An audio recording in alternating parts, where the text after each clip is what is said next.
UGC bill वापस low,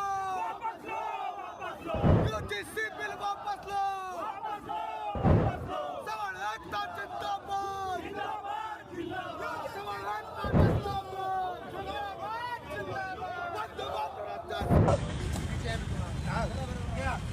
Narendra Modi Narendra Modi Bhajpa सरकार मुर्दाबाद, भाजपा सरकार मुर्दाबाद, भाजपा सरकार मुर्दाबाद, काला कानून वापस लो, काला कानून वापस लो, काला कानून वापस। नमस्कार, मी प्रशांत कदम. संपूर्ण देशभरामधून यूजीसीच्या नव्या नियमावरून एक जोरदार गदारोळ सुरू आहे. ज्यावेळी एका विशिष्ट वर्गातून या नियमांना प्रचंड विरोध होत होता आणि सरकारच्या विरोधात घोषणाबाजी होत होती. नेमकं त्याच काळामध्ये सुप्रीम कोर्टानं या नियमांना स्थगिती पण दिलेली आहे. खरं तर या सगळ्याची सुरुवात झालेली होती रोहित वेमुला आणि पायल तडवी यांच्या आत्महत्येनंतर. आपल्या युनिव्हर्सिटी कॅम्पसमध्ये अजूनही कास्ट डिस्क्रिमिनेशन होतंय का, या काळजीपोटी सुप्रीम कोर्टाच्याच आदेशानंतर हे रूल्स तयार झालेले होते आणि त्या रूल्सच्या विरोधात एक प्रचंड आक्रोश गेल्या काही दिवसांपासून पाहायला मिळत होता आणि तो विशेषतः सवर्ण वर्गातून, की एस-सी, एस-टी आणि ओ-बी-सी या कम्युनिटीजना तुम्ही या सगळ्या संदर्भातले हक्क दिलेले आहेत. कास्ट डिस्क्रिमिनेशन फक्त याच वर्गातून होतं का? मग आमच्या हातामध्ये केवळ आम्ही काहीच गोष्टी नाहीयेत, अशा पद्धतीचे सगळे आरोप होत होते आणि त्यामुळं ज्या याचिका दाखल झालेल्या होत्या त्याची सुद्धा सुप्रीम कोर्टानं फार तातडीनं दखल घेत या नियमांना आता स्थगिती दिलेली आहे. खरं तर 14 जानेवारीलाच हे रूल्स आलेले होते. यूजीसीनं नवीन रूल्स प्रकाशित केले आणि त्याच्यानंतर अवघ्या 10-12 दिवसामध्ये सुप्रीम कोर्टानं त्याला स्थगिती दिलेली आहे. संपूर्ण देशभरामध्ये कित्येक दशकानंतर या रूल्समुळं एक सवर्ण विरुद्ध इतर जाती अशा पद्धतीचं एक वातावरण दिसत होतं. अगदी पंतप्रधान मोदींच्या विरोधातली निदर्शनं, त्यांचेच पाठीराखे मानले जाणाऱ्या संघटना, की जे सवर्ण मतदार भाजपचे मतदार समजले जातात, ते सरकारला इशारा देत होते. हमारी भूल कमल की फूल अशा पद्धतीचं एक कॅम्पेन चालवलं जात होतं आणि या पार्श्वभूमीवरती आलेला हा निर्णय नेमका काय आहे? खरोखर हे होणं किती आवश्यक आहे आपल्या आत्ताच्या सिस्टीममध्ये? याची बॅकग्राऊंड नेमकी काय आहे? खरंच सुप्रीम कोर्टानं जसं म्हटलेलं आहे तसं हे रूल्स जे आहेत ते समाजाला रिग्रेसिव्ह बनवतायत का? या सगळ्याबद्दल सविस्तर आपण बोलणार आहोत. माझ्यासोबत तुम्हाला स्क्रीनवरती दिसतायत डॉक्टर सुखदेव थोरात, यूजीसीचे माजी अध्यक्ष आणि ज्येष्ठ प्राध्यापक. थोरात सर, सगळ्यात पहिल्यांदा तर म्हणजे ज्या नियमांना आता स्थगिती दिलेली आहे आणि जे नियम आता पूर्वेचे लागू होणार आहेत 2012चे जे रूल्स आहेत, ते रूल्स सुद्धा तुम्ही यूजीसीचे ज्या काळामध्ये अध्यक्ष होता 2006 ते 11 त्याच काळामध्ये या सगळ्याची पायाभरणी झालेली होती. तर आता जो सुप्रीम कोर्टाचा निर्णय आलेला आहे, त्याच्याबद्दल तुमची पहिली प्रतिक्रिया काय आहे? थोडक्यात. नाही, सुप्रीम कोर्टाने त्याला स्थगिती दिलेली आहे आणि 2012ची रेग्युलेशन जे आहेत ते कायम ठेवलेले आहेत. 2026चे जे रेग्युलेशन्स जे आहेत ते 2012च्या रेग्युलेशनमध्ये यूजीसीच्या मते त्यांनी सुधारणा करून ते आणलेले आहेत आणि त्याच्या विरोधामध्ये 3 पिटिशन फाईल केल्या होत्या आणि सुप्रीम कोर्टाने त्याला सध्या स्थगिती दिलेली आहे आणि 2012चे नियम जे आहेत ते लागू करावे, चालू ठेवावे. 19 मार्चला त्यांची परत हिअरिंग होईल. त्यांनी असंही रिकमेंडेशन केलं आहे की एक 3-4 ज्युरीची कमिटी बसून ते योग्य पद्धतीने ते निर्णय देतील. त्या 2026च्या नियमामध्ये उणीवा आहेत, निश्चितपणे उणीवा आहेत. पण काही भाग पॉझिटिव्ह सुद्धा आहेत. परंतु 2026च्या नियमामध्ये बदल करणं आवश्यक आहे आणि त्या निमित्तानं जे सुप्रीम कोर्टाने जो निर्णय घेतलेला आहे तो काही बाबतीत बरोबरच आहे. मी हिंदुस्थान टाइममध्ये परवाला एक आर्टिकल लिहून 2026च्या नियमामध्ये काय उणीवा आहेत ते मी लक्षात आणून दिलं. तर त्या उणीवा दूर कराव्या आणि तो लागू करावा. परंतु लागू करताना हे जे विद्यार्थ्यांकडनं ज्या काही मागण्या आलेल्या आहेत त्या मागण्या बऱ्याचशा असैक्तिक आहेत. हे आपण लक्षात ठेवलं पाहिजे.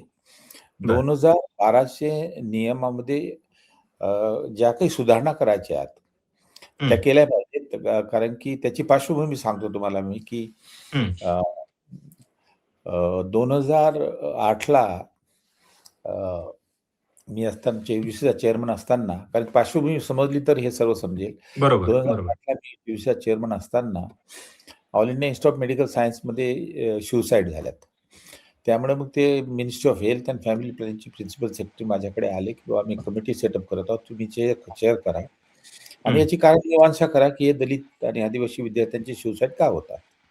तर त्या कमिटीचा मी डिटेलमध्ये जाणार नाही, त्याच्यामध्ये रिपोर्ट तयार केला आणि त्याच्यातून हे लक्षात आलं की all India Institute of Medical सायन्समध्ये दलित आणि आदिवासी विद्यार्थ्यांचा भेदभाव होतो. ओके. विद्यार्थ्यामध्ये भेदभाव, टीचर स्टुडंटचा भेदभाव, ऍडमिनिस्ट्रेशनचा भेदभाव, वेगवेगळ्या स्पिअरमध्ये सुद्धा होतो. Teaching, laboratory, social life, sport, dining hall, hostel वगैरेमध्ये. आणि मग ते नियम लागू करण्याची ती प्रक्रिया थोडी सुरू झाली. त्याच्यामध्ये काही वेळ गेला. त्या काळामध्ये परत JNU आणि इतर ठिकाणी सुसाईड झाले. तिथपर्यंत मग कपिल सिब्बल जे मिनिस्टर आले त्यांनी पुढाकार घेतला. मी त्यांच्या मागे होतो लागून. आणि 2012चे रेग्युलेशन आले. त्याला 11 वर्ष झालेत. परंतु रेग्युलेशन लागू केल्यानंतर आपल्याला दिसतं की 2000 मध्ये एक वेमुलाची आत्महत्या झाली, 2019 मध्ये पायल तगडीची झाली, 2023 मध्ये सोळंकीची झाली.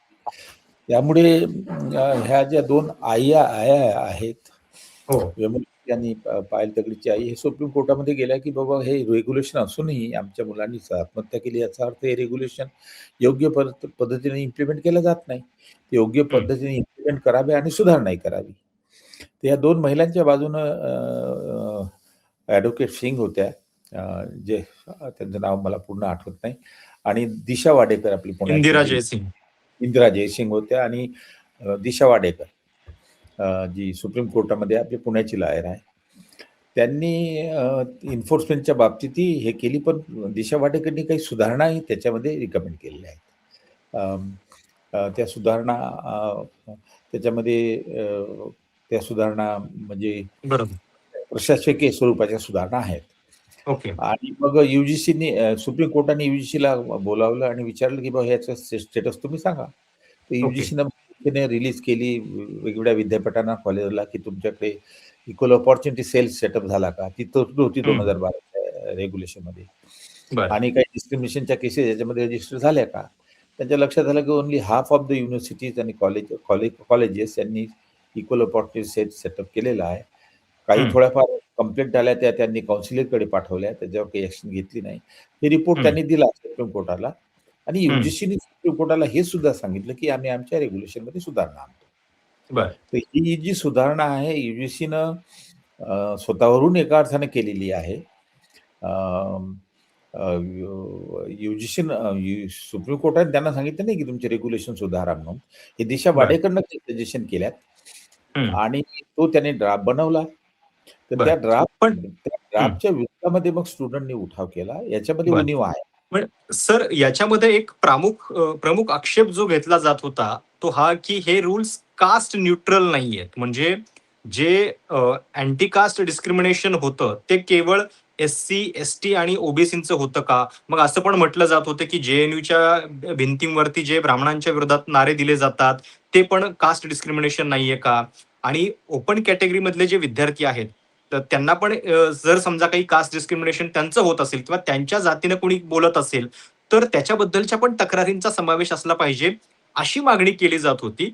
तर मुळामध्ये कास्ट डिस्क्रिमिनेशन असं जेव्हा आपण म्हणतो तेव्हा त्याच्यामध्ये ओपन कॅटेगरीचे पण काही हक्क आहेत, असं हा युक्तिवाद तुम्हाला पटतो का. मला स्वतःला असं वाटतं की इतक्या शतकांचा इतिहास आहे या सगळ्या डिस्क्रिमिनेशनला, तर त्याच्यामध्ये ओपन कॅटेगरीनं आपला हक्क मागणं हे थोडं न्यायसंगत वाटतं का तुम्हाला.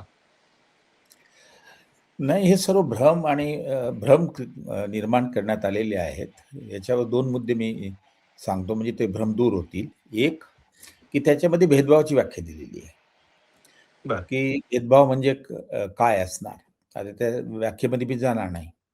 आणि तो भेदभाव जर जात, धर्म, सेक्स, फिजिकली हँडिकॅप आणि इकॉनॉमिकली वीकर सेक्शन याच्या आधारावर जर तुमचा भेदभाव होत असेल, जो भेदभाव ज्या पद्धतीने त्याची व्याख्या केली, तर तुमच्या विरुद्ध ऍक्शन केल्या जाईल.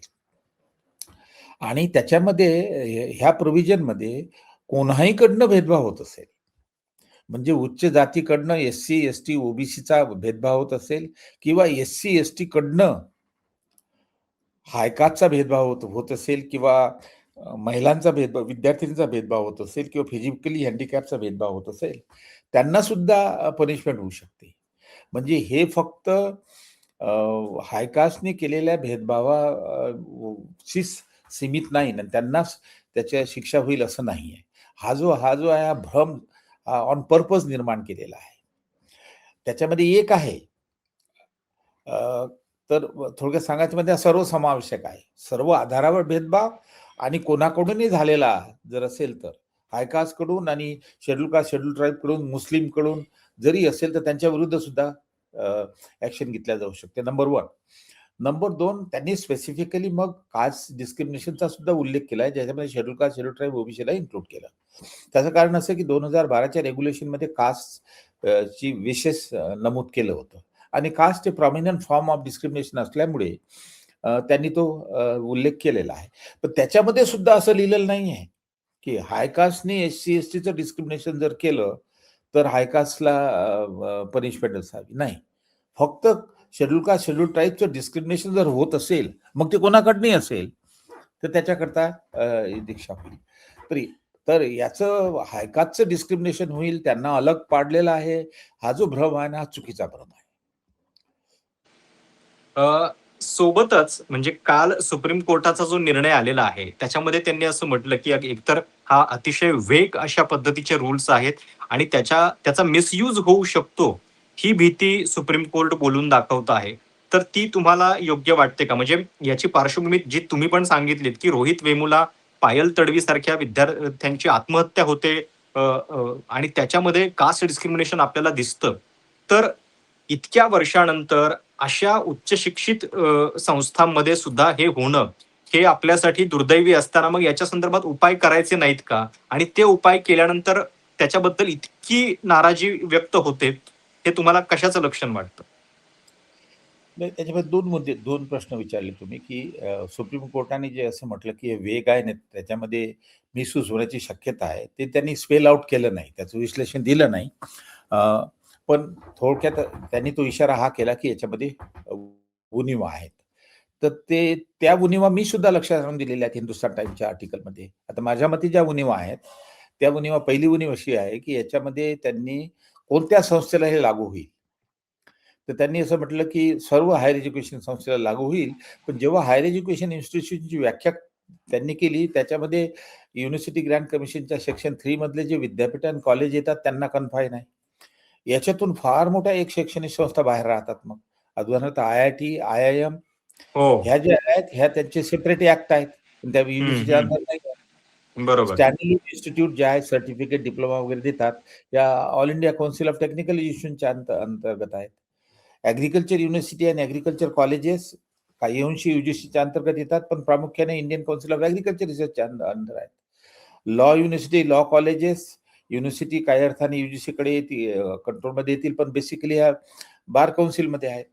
मेडिकल काउन्सिलमध्ये सारे मेडिकल कॉलेजेस येतात. तर ह्याचे एक तर ही उणीव त्याच्यामध्ये आहे. दुसरी आणि फार महत्वाची उणीव जी आहे ती आहे की 2012च्या रेग्युलेशनमध्ये भेदभावाची व्याख्या दिली, परंतु भेदभाव कोणकोणत्या स्वरूपामध्ये होतो, त्याचे फॉर्म्स काय आहेत, ह्याचे 28 फॉर्मची त्यांनी लिस्ट दिली. बरोबर. ही ही ही ही या वागवणूक गोष्टी ही बरोबर. वागवणूक हायकास्ट किंवा अजून कोणाकडनं जर होत असेल, उदाहरणार्थ हायकास्टच नाही पण मुस्लिम विद्यार्थी सुद्धा करू शकतात किंवा ख्रिश्चन सुद्धा करू शकतात, शेड्यूल कास्टचा कोणाकडूनही असेल, तर that will constitute as a discrimination. यांनी काय केलं ते पूर्ण गाळलं, फॉर्म्स ऑफ बर. डिस्क्रिमिनेशन दिलेच नाही. त्यांनी काय ओके. म्हटलं की यांनी जी इक्विटी कमिटी रिकमेंड केली, जी इक्विटी कमिटी कंप्लेंट इश्यू करेल आणि स्टडी करून रिकमेंडेशन देईल हेड ऑफ द इन्स्टिट्यूटला, ती इक्विटी कमिटी डिसाईड करेल फॉर्म लिस्ट ऑफ डिस्क्रिमिनेशन. आता त्यांना काय समजणार हो, इतकं कॉम्प्लिकेटेड आहे अनटिब्ली आणि कास्ट बेस्ड डिस्क्रिमिनेशन, की त्यांनी ते ओव्हर पिरियड ऑफ टाइम सरकारला सुद्धा ते सुधारावं लागलं. आता उदाहरणार्थ अनटचेबिलिटी ऑफेन्स ऍक्ट मध्ये जवळजवळ मला असं वाटते 22 फॉर्म्स आहेत, पण अॅट्रॉसिटी ऍक्टमध्ये मुळात काही 20-22 होते, आता 40 आहेत. 2015ला त्यांनी अमेंडमेंट केलं. आता हे गव्हर्नमेंटला कठीण जातं, अभ्यास करून ते करतात. आता हे विद्यापीठामधली ते इक्विटी कमिटी और कॉलेजच्या इक्विटी कमिटीला काय करेल? पण दुसरा प्रश्न, सर्वात महत्त्वाचा प्रश्न असा, की ह्या 60-62 हजार ज्या संस्था आहेत, प्रत्येक जण आपल्या पद्धतीने त्यांनी जर लिस्ट केली, तर त्याच्यामुळे इतकं प्रफाउंड कन्फ्युजन होईल आणि त्याची लीगल प्रॉब्लेम होतील. तर माझी अशी ओके. सजेशन आहे, की हे लिस्ट बनवावी, परंतु ही यूजीसीच्या अंतर्गत बनू नये. हा माझा नवीन विचार आहे. कारण की एज्युकेशन इन्स्टिट्यूशन ह्या वेगवेगळ्या मिनिस्ट्रीकडे आहेत. ॲग्रिकल्चरमध्ये, मेडिकल फॅमिली प्लॅनिंगकडे, युनिव्हर्सिटीज ज्या जनरल युनिव्हर्सिटी आहेत लिबरल त्या मिनिस्ट्री ऑफ एज्युकेशनमध्ये, लॉ ह्या काही अंशी बार काउन्सिलमध्ये आणि इतरही आहेत. तर हे सेंट्रल गव्हर्नमेंटनी एक युनिफॉर्म ऍक्ट आणावा, जो सर्व संस्थांना, ज्या सर्व विद्यापीठाच्या अंतर्गत आहेत, त्यांना तो लागू करावा.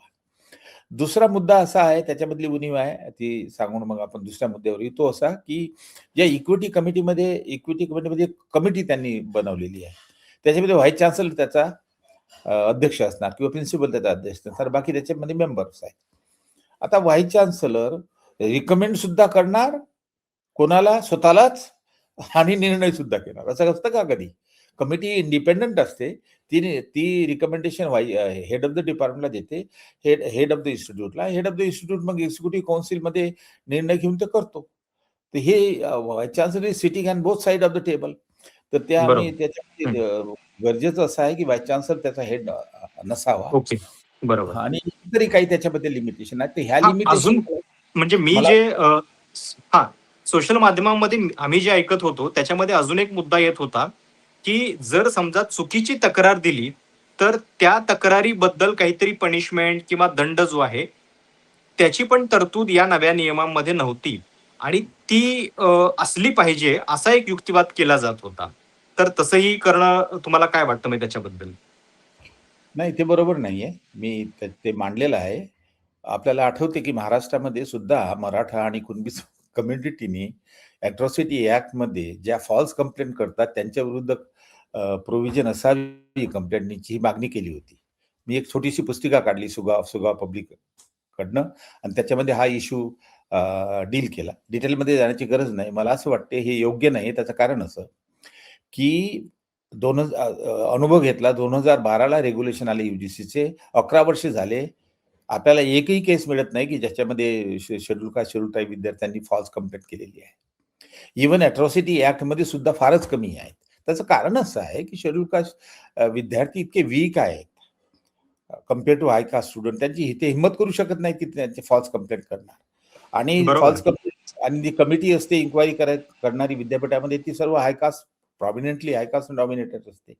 तर तो जो पूर्वग्रह आहे तो बरोबर नाही. आणि दुसरं महत्वाचं असं, की बाबा तुम्ही लिगली असं मानलं जाते की त्याच कायद्यामध्ये काउंटर प्रोडक्टिव्ह प्रोव्हिजन असू नये ना.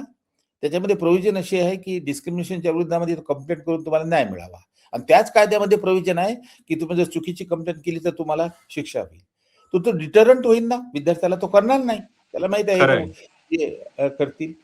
तर त्याच्यामध्ये प्रोव्हिजन आहे ना. हे कोणी म्हणत नाही की चुकीची फॉल्स कंप्लेंट केली बॅड इंटेन्शननी तर त्याची इन्क्वायरी करून त्याला पनिशमेंट होईल असं कोणी म्हणत नाही. पण ते आयपीसी मध्ये आहे ना, इंडियन पेनल कोड मध्ये आहे ना, डिफेमेशनच्या अंतर्गत. तो विद्यार्थी जो आहे त्याला असं वाटलं की बाबा ही चुकीची एव्हिडन्सच्या कंप्लेंट आहे. चुकीचे सिद्ध झालं की चुकीची कंप्लेंट आहे, एव्हिडन्स नाहीये, तो जाऊ शकतो ना इंडियन पेनल कोर्टमध्ये, किंवा बरोबर. विद्यापीठ कमिटी बसू शकतं, काही प्रॉब्लेम नाही त्याच्यामध्ये. पण त्याच बरोबर. कायद्यामध्ये जे तरतूद करणं म्हणजे त्या हम्म. ऍक्टला बिलकुल निरर्थक बनवण्यासारखं आहे. आणि हेच आपल्याला दिसतं. महाराष्ट्राच्या संदर्भात मला ते हे आढळलं की जेव्हा एका हम्म. दलित किंवा मातंग कम्युनिटीचा मनुष्य कंप्लेंट करतो, तोही त्याला परसू करावं लागते एनजीओ कडनं. तर बऱ्याचशा ज्या कम्युनिटीनी ज्यांनी अॅट्रॉसिटी केलेली आहे, त्याच्या विरुद्ध कंप्लेंट टाकतात की आमच्या महिलेला यांनी असं हे केलं, आणि ज्या गावामध्ये आहे त्याच्या त्या दुसऱ्या 100-200 किलोमीटर शहरामध्ये ते कंप्लेंट करतात. पण त्याला जाता येणार नाही, येता येणार नाही. अशा प्रकारे अनट्विस्टिंग करून प्रेशर आणतात. तर ते चुकीचं आहे, ते बरोबर नाही, मला असं वाटतं. सोबतच सर ज्या वेगानं म्हणजे एकतर 2019 पासून हे सगळं प्रकरण पेंडिंग होतं, त्याच्यानंतर मग सुप्रीम कोर्टानं वेळोवेळी आठवण करून दिली की असे रूल्स आपल्या कॅम्पसमध्ये पाहिजेत, त्याच्यानंतर हे रूल्स म्हणजे कुठेतरी तयार होतात आणि 14 जानेवारीला रूल्स येतात आणि लगेच 28-29 जानेवारीला त्याला स्थगिती मिळते.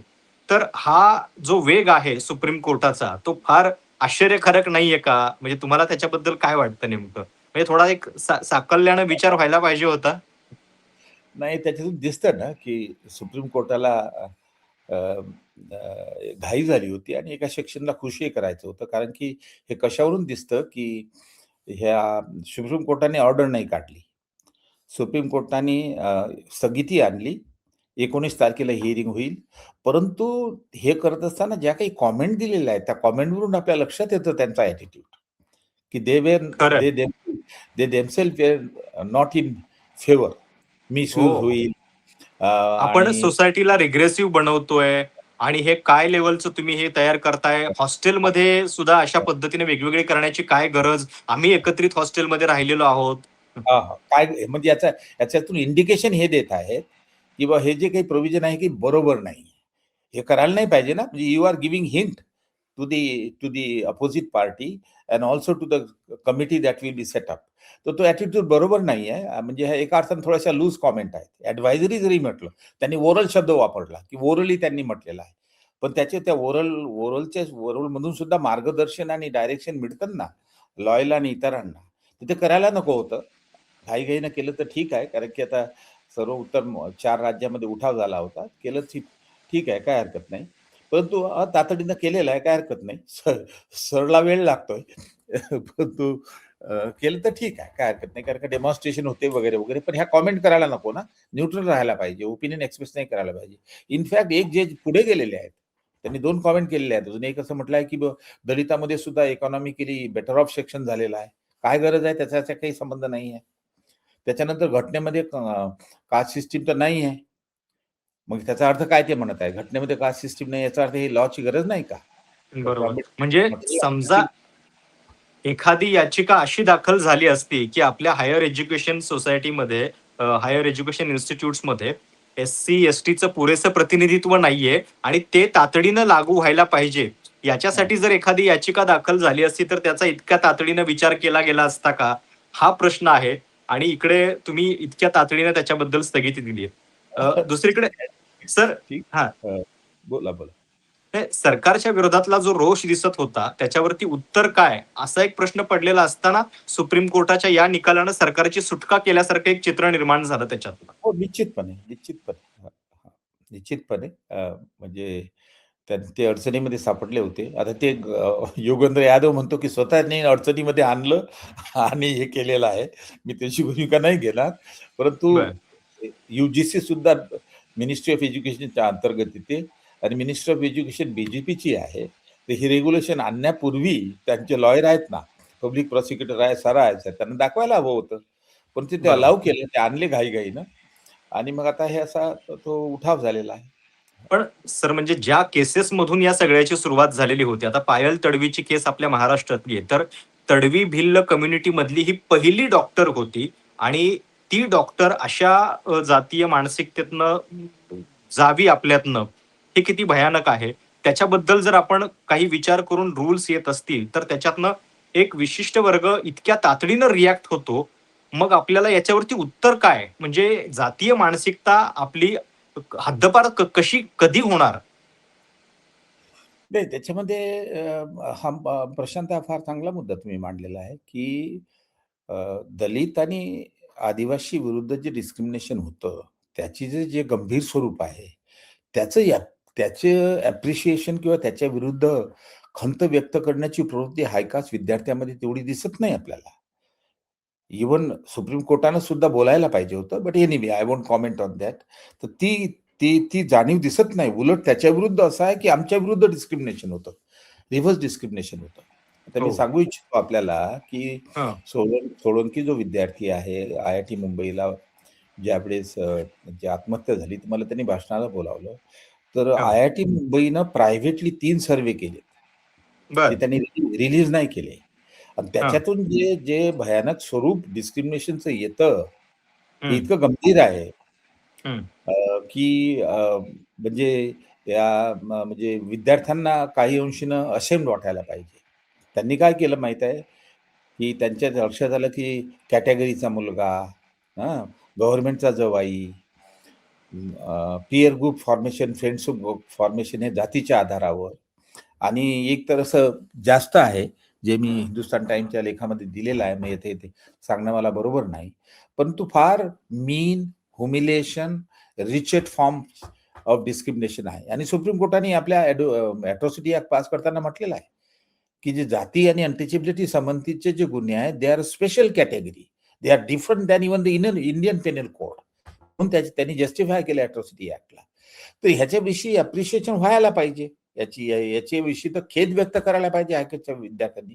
इनफॅक्ट एका रिपोर्टमध्ये IIT मुंबईने फार चांगलं केलेलं आहे. त्यांनी काय केलंय, त्यांनी इतका कॉन्फिडन्स निर्माण केला की एका मीटिंगमध्ये हायकाच्या दलित विद्यार्थी होते, तर हायकाच्या विद्यार्थ्यांनी कन्फेस केलं की मला हे माहीतच नाही की मी डिस्क्रिमिनेशन करतो आहे. मी जेव्हा विचारतो की तुम्ही त्या कॅटेगरीच्या, तुम्हाला कमी मार्क मिळाले तर ऍडमिशन मिळते, तुम्हाला तशी स्कॉलरशिप मिळते, मी त्यांच्याबरोबर जेवायला बसत नाही, तर मला याची जाणीव नव्हती, म्हणाला तो.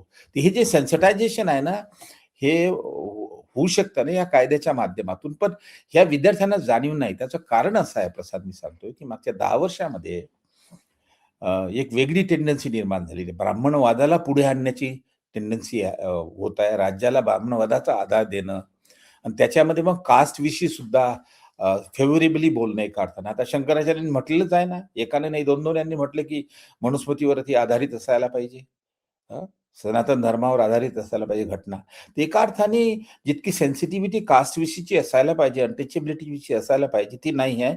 उलट पक्षी एक इनडायरेक्ट सपोर्ट आहे. म्हणजे इतर इक्विटीची भाषा करतात, हे समरसतेची भाषा करतात. खरंय, हे खरंय. आणि दिसतं म्हणजे या त्याच्यामध्ये. एका एका रूल बद्दल जराशा काही तक्रारी किंवा 2-3 नियम जरी आपले किचकट वाटले, त्याच्यानंतर एवढा मोठा आक्रोश केला गेला. त्याच्याबद्दल एक कोट जे आहे ते सोशल मीडियामध्ये आलेलं होतं. मला फार ते पटलं. मला वाटतं तुमच्याशी त्याच्याबद्दल चर्चा करावीशी. "When you are accustomed to privilege, equality feels like oppression." म्हणजे इतकी तुम्हाला प्रिव्हिलेजची सवय झाली आहे की तुम्हाला इक्वॅलिटी आणायची म्हटल्यानंतर सुद्धा तुम्हाला ते शोषण वाटायला लागतं. ही आपल्या सवर्ण वर्गाची अवस्था झालेली असं नाही का वाटत? अगदी, अगदी बरोबर आहे. इनफॅक्ट हे त्याच्या पुढे गेलं पाहिजे. तुम्हाला मी सांगतो, डॉक्टर बाबासाहेब आंबेडकरांनी जाती व्यवस्थेचे जे वैशिष्ट्य मांडले ना, की बाबा ही लोकांना डिव्हाईड करतं, अनइक्वल राईट देतं आणि ब्राह्मणांना, नायकासला प्रिव्हिलेज देतं, अनटचेबल आणि शूद्रांना, ज्याच्यामध्ये कुणबी आणि हे सर्व वर्ग होतो, त्यांना अधिकार कमी देतं.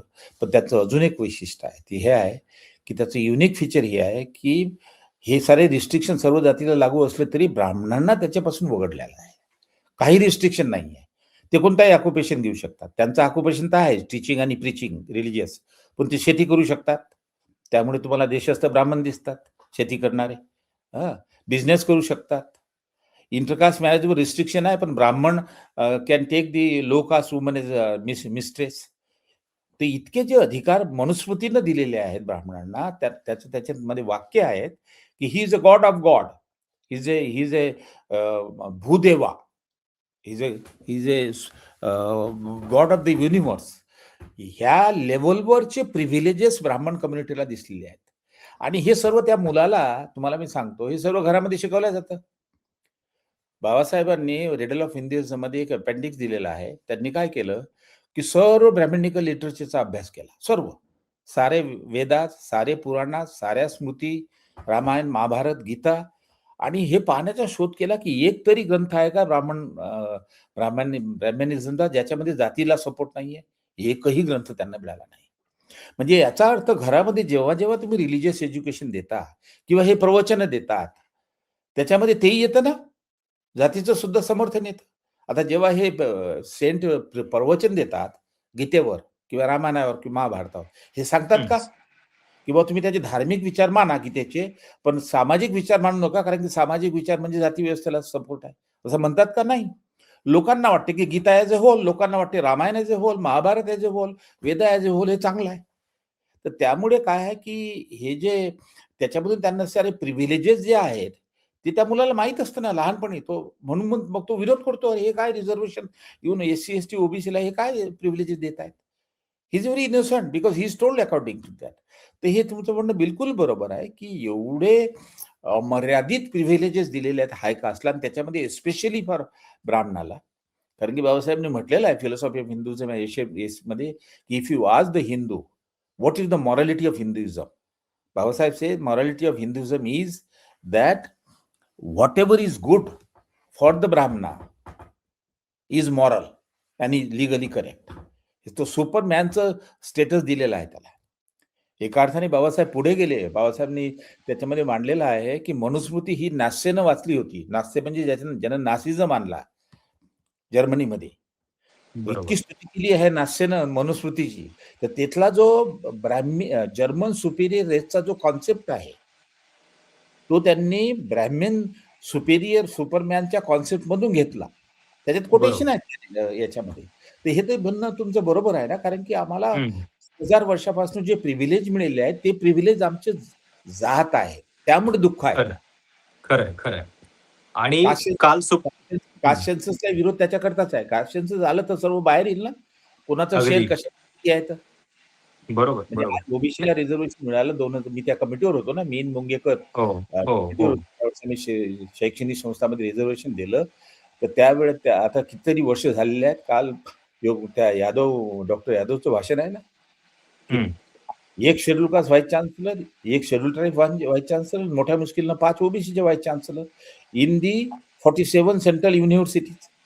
आणि बाकी IIT IIM तर विसरून जा. बरोबर हे ते प्रिव्हिलेजेस सोडायला तयार नाही, आणि त्याचं ते बरोबर. दुःख होतं, त्याच्यातून तो विरोध आहे. बरोबर. नाही, काल सुप्रीम कोर्टामध्ये अजून एक गोष्ट विशेष जाणवली, ती म्हणजे ज्यावेळी या सगळ्या संदर्भात आर्ग्युमेंट्स होत होते, केंद्र सरकारनं या सगळ्या संदर्भात कुठेही विरोध नाही केला. म्हणजे त्यांच्या अखत्यारीत तयार झालेले रूल्स आहेत, तर त्यांनी किमान त्याचं एक समर्थन करायला पाहिजे होतं, बाजू मांडायला पाहिजे होती. पण ती सुद्धा बाजू मांडली नाही. याच्यातनं सगळं स्पष्ट होतंय का? आता त्याचे पॉलिटिकल डायनॅमिक्स खूप चर्चिले जात आहेत, की बरोबर उत्तर प्रदेशची निवडणूक आहे, त्याच्या आधी हे आणून नेमकं काय पोलरायझेशन करायचं होतं त्यांना वगैरे वगैरे. पण सरकारनं किमान या सगळ्या संदर्भात एक ठाम भूमिका घेणं अपेक्षित नव्हतं का? नाही, अपेक्षित होतं ना, निश्चितपणे. त्यांचेच रेग्युलेशन आहे ते 2012चे काँग्रेसचे आहेत, हे लक्षात ठेवा. UPA 2चे आहेत. हे 2026चे त्यांचे आहेत. जे वॉटर डाऊन केलेले आहेत ना, हे त्यांचे आहेत. पण नेव्हरदलेस त्यांचे आहेत, तर त्यांनी डिफेंड करायला पाहिजे होतं. पण ते चूप राहिलेत. कारण की मला असं वाटतं त्या संपूर्ण जो स्टुडंट युथचा जो मावा आहे, त्याला सुद्धा अँटोगनाइज नाही करायचं ना. हम्म. सर, चर्चेच्या शेवटी एकूण तुम्हाला या सगळ्यामध्ये आपलं म्हणजे हायर एज्युकेशन इन्स्टिट्यूट्समध्ये इक्वॅलिटी होण्यासाठी मग आपण योग्य दिशेनं चाललेलो आहोत का, असं वाटतंय का? की ज्या पद्धतीची ही रिॲक्शन आली, त्या रिॲक्शन मधून तुम्हाला ही पुढची वाटचाल अजून धोकादायक दिसते? शेवटचा प्रश्न. नाही, त्याच्यामध्ये म्हणजे हा जो समाजामध्ये जी जाती व्यवस्था आहे, जाती व्यवस्थेमुळे एका विशिष्ट वर्गाला, शूद्र आणि विशेषतः दलितांना अधिकार नाकारले होते फॉर अबाउट 2500 इयर. वेदामध्ये आहे, ऋग्वेदाचा डेट हे BC 150 इयर म्हणतात. 150 प्लस 2000 हे जवळजवळ 3500 वर्ष होतात. 3500 वर्षापासून त्यांना ते अधिकार नाकारलेले आहेत. Property right, right to education आणि इतर, आणि महिलांना सुद्धा.